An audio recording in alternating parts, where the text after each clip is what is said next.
This goes back 7 years to when the South Australian government brought in legislation that allowed the police to tear down the fortifications of the motorcycle clubs in that state.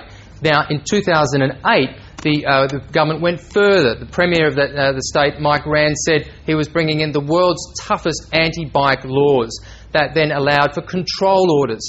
The control orders meant that club members couldn't associate with each other at clubhouses like this here in Blacktown in New South Wales. They weren't allowed to ring each other on the phone. They weren't allowed to email each other. They couldn't see each other in the street. Now, 2 members of the Finks Motorcycle Club challenged that in the High Court, and the High Court found that magistrates didn't have the independence constitutionally to make those decisions. It was essentially a rubber stamp that they were being given by the police or the state government. Now, joining me to discuss today's result is the spokesman for the Finks Motorcycle Club, Ferret. He's the Sergeant-at-Arms at the Blacktown chapter. He's also the spokesman for the United Motorcycle Council of New South Wales, which represents all of the motorcycle groups. Ferret, what's the reaction of the Finks Motorcycle Club today? Well, the reaction from the Finks Motorcycle Club is we've been waiting a long time for this and we're overwhelmed now that it's come across. Have any of the other clubs spoken to you today? Many clubs have rang us and congratulated us today because they understand that it could have been them in the same situation. What did they say to you?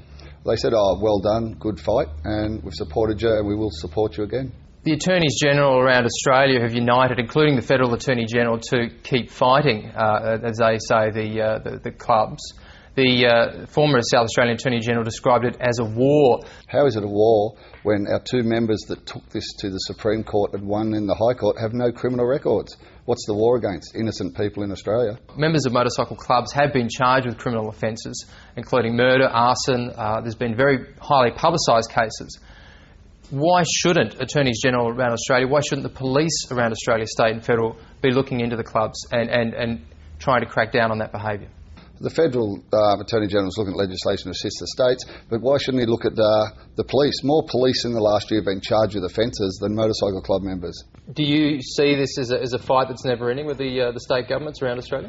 Well, especially the South Australian government. Mike Rand has egg on his face now. He's used he lost in the Supreme Court. He used taxpayers' money to try and wipe the egg off his face in the High Court. And where could that money have gone? Infrastructure, roads, hospitals, more money wasted so Mike can keep his name good. Do you see the day when you can't afford to keep these legal fights going? Well, I think that's where the government came at us. They thought they'd hit us in the hip pocket and then eventually we'd never get to the High Court because we wouldn't be able to fund it.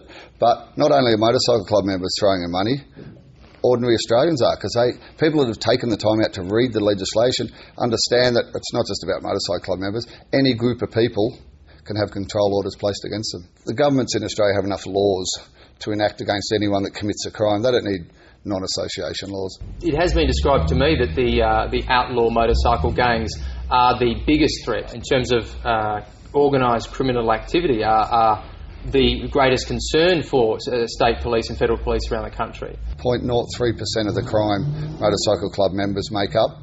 So if we didn't wear a patch and we weren't visible, you wouldn't even know who we were. I love the Finks Motorcycle Club. This is my life. This is where I'll stay till I die.